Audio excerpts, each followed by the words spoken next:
This is Power 98.7. And now you're listening to Power Talk with Mbuyiseni and Ndlozi. 9 a.m. to midday. Taking your calls on 0861 987 000.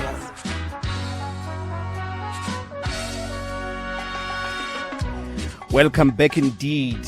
In this segment, Bantwana Benkosi, we're going to start with an interesting story about the courts of Gauteng, the North and South High Courts divisions of Gauteng, where the Judge President Dustin Mlambo has sort of taken a decision because of the volume of cases.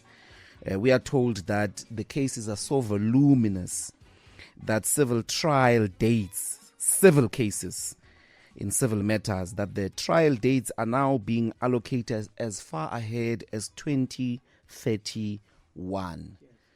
2031. Because of this, as of April, the Judge President has sort of approved a mandatory mediation. So you must prove before you get a civil trial date that you have attempted mediation.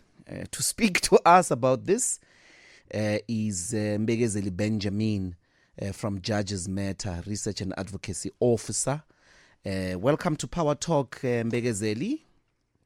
Good morning, Dr. Ndlozi, and good morning to the listeners. Thank you very much for having us. Thank you. And then we have Gert, founder of Gert Attorneys. I must state that this is not Gerry Nel. This is Gert, very different people. Welcome to Power Talk, brother. Thank you, Mbuyiseni, and thank you for that clarification. Mbekezeli, let me start with you. Can you paint a proper picture for us? Are the claims of these sort of voluminous cases in civil matters true? And what happened? How did the Judge President come to this decision? Well, I think, Dr. Ndlozi, it's important for us to start with the context of where the Gauteng High Court in particular finds itself. And I think it's also true in some ways for the rest of the country. So the population of Gauteng province in 2009 was 10.4 million people. The population of Gauteng in 2025 is 15.4 million people. But the number of judges between 2009 and 2025 has remained the same in Gauteng. It's 82 judges. So there is a bigger population in Gauteng. There is a bigger economy. The economy is much more complex. Many more people are taking their cases to court now than they used to in the past, whether it's both criminal cases and civil cases. So the pressure on the courts is enormous, and the resources that are allocated to the courts have not kept up with the growth in population, the growth in the economy, and the growth in the litigation that we're seeing. So Gauteng alone, in fact, handles more than half of all civil litigation around the country. So there is this huge pressure on the courts, and so there has been a call for many, many years now, and particularly from the judges and now others, from practitioners and others like us in civil society. We've been saying the government should fund the judiciary according to the needs of the population of the country. We need more judges.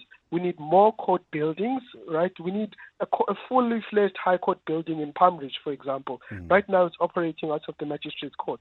So we do need more resources in the Gauteng High Court. And some of what has been done by the courts to try and handle this workload is, for example, to separate out the work where you have in civil division, you'll have motion court and you'll have civil trial courts. And in some of those civil trial courts, they've divided them up. You'll have a family court division, you'll have a commercial court division in Johannesburg. That is trying to carve out the work.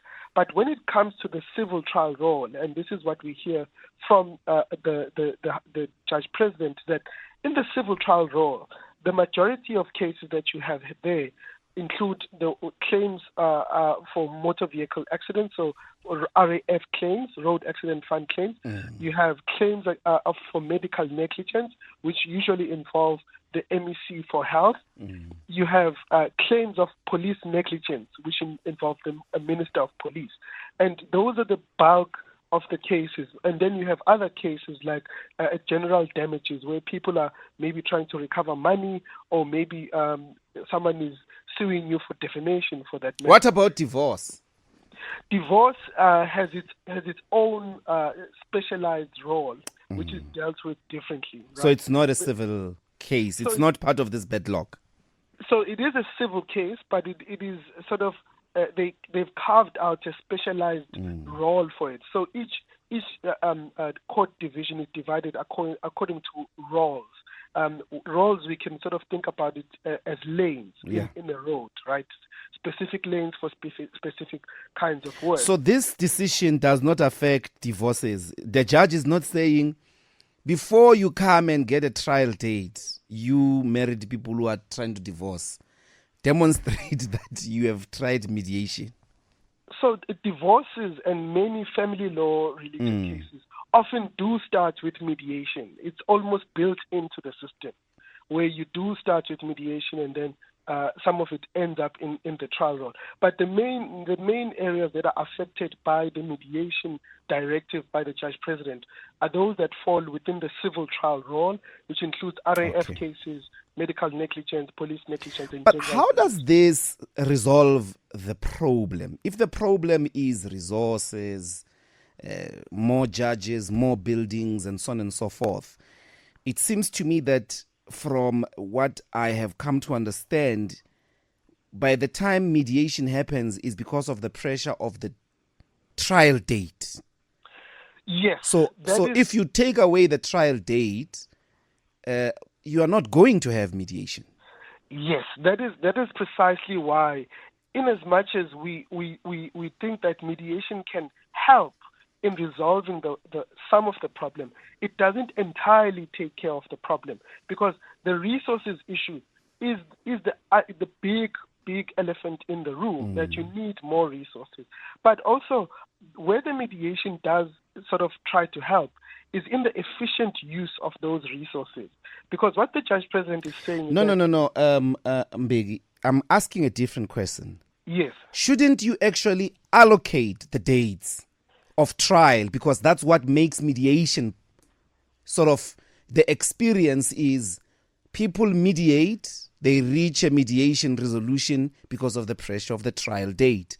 So if you say mediate first, mandatory mediation before you get a trial date, you're not going to get the resolution you're looking for. Your stick, your power is the trial date. So allocate the dates, and maybe that will fast track the mediation you're looking for.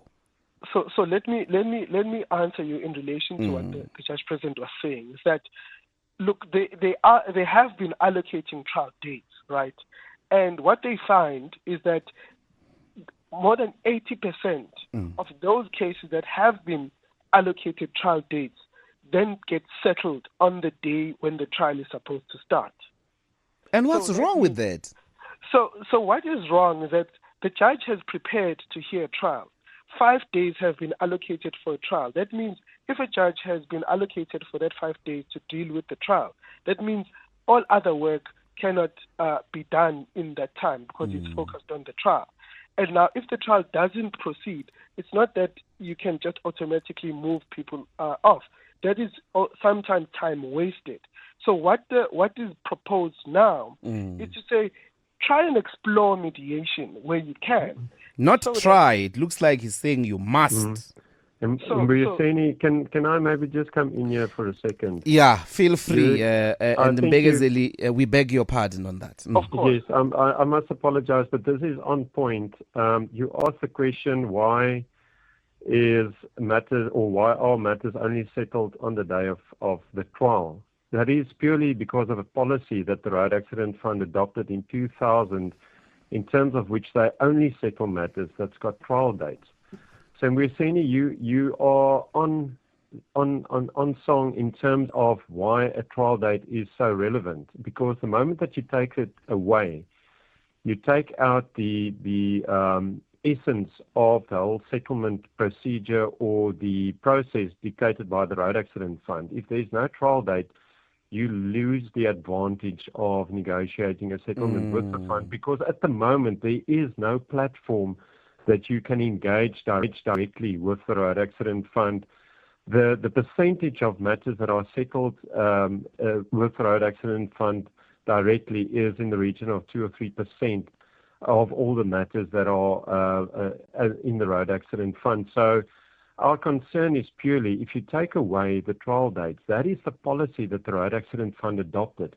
What are they going to do if you don't have a trial date? They're going to do nothing, because there's no sanction. Yeah, there are rules going to be built into this mediation process. But even if the trial dates have long lead times as we do now, at least, and you've got it on tune, is the fact that compels the parties to get together and settle. And mediation is not going to result in that necessarily. There's no structure, there's no platform for that at the moment. So the Road Accident Fund is just going to sit back and say, listen, we don't have any sanction that's going to compel us to. I mean, they don't even turn up at court. That's why the default judgment rate against the Road Accident Fund is, and it's been mentioned by the SIU last week in Scopa. I mean, it's almost 4 billion rand, the amount of default judgments since the Road Accident Fund dissolved their panel of attorneys. So what do you think is going to happen if mediation is compulsory? It's never going to settle, and that's our concern. But we can talk about, I think we should just get to the crux of, this whole issue around the directive that was issued by the... I wanted to ask about its implications on sort of constitutional rights of South Africans. And it seems to me, Gert, that's what you're pursuing with your challenge of Mlambo's mandatory sort of imposition of mediation. Exactly. Mbuyiseni, the listeners must have regard to the fact that this application concerns the issuing of a practice directive by the head of a court which is at odds with the Constitution, the High Court Act, and the Uniform Rules of Court. So this is a question of law, is whether or not the head of a court is allowed to issue a practice directive that basically is in conflict with the Act or the Uniform Rules of Court. I mean, if we're going to allow judges, for instance, if we can use the example, it might sound ridiculous, but it's almost the same thing. If the head of a court decides that there's not enough holding cells for murder accused and he requires the families of these murder accused to try and resolve the matter and with the murder accused before he can go to court, I mean, at what point is this guy ever going to reach the inside of a court? The judge or the judge president can't piecemeal decide to deny victims of road accidents or train accidents or medical malpractice their day in court because the court simply doesn't have the resources to deal with that. Surely we have a constitutional right to be heard and to be heard by a judge. Exactly. So why should I be compelled by a directive that's in conflict with the rules of the Uniform Rules of Court? There are processes in place to ensure that there's legal certainty in what we do. I mean, if judges are allowed to issue practice directive, at will, at what stage are we going to govern our country if there is no laws, but because we being directed by practice directives? It sort of excuses the state's responsibility to provide the administration resources for justice. But Mbekezeli, how would that work in practice? Doesn't it mean there must be like well-trained, paid-up mediators? Yes, so it does, but let me just quickly add to and how is that? If do you actually have the necessary mediators in the system, or you are going to have to train them, which is a cost, hire more of them, which is a cost, and it's just not resolving the problem because the problem is resources? So the problem, you're quite right, and I 100% agree with Gert, is that the problem here, and this is where the mediation directive comes in, is that the problem has really been the RAF and to a certain extent the state attorney as well. Like I mentioned earlier, the two biggest sources of cases that go onto the trial roll in Gauteng are the RAF and the state attorney. And the reason why there is this pressure on getting a court date before they can even begin to speak to you is precisely what is causing some of the problems. There have been many court orders against the state attorney, against the RAF, for them to show up at court. So what and this is what we've put to the judge president as well, to say this process, in as much as we see why he wants to get it running, but it will fail because the RAF now has got off scot-free. If there's no pressure of a court date, then they are unlikely to participate. The same with the state attorney, which represents the MEC for Health and the Minister of Police. And so what you actually have now done is displace the problem. And to respond to your question directly, the mediators will be private mediators. That means you, as a plaintiff who has a claim, you will need to pay an additional cost to get that mediation going. No, there are private mediators that are in practice. But okay, yes. in which fair justice is this a fair resolution of the problem? I don't get it. Gert, I don't know. I mean, maybe there's a certain jurisprudence that I have to be trained on. I don't get how is this. No. It seems to me it is creating an additional delay into the administration of justice. Exactly. And Mbuyiseni, this is an additional procedural barrier that's built into this already top-heavy system. We don't need this.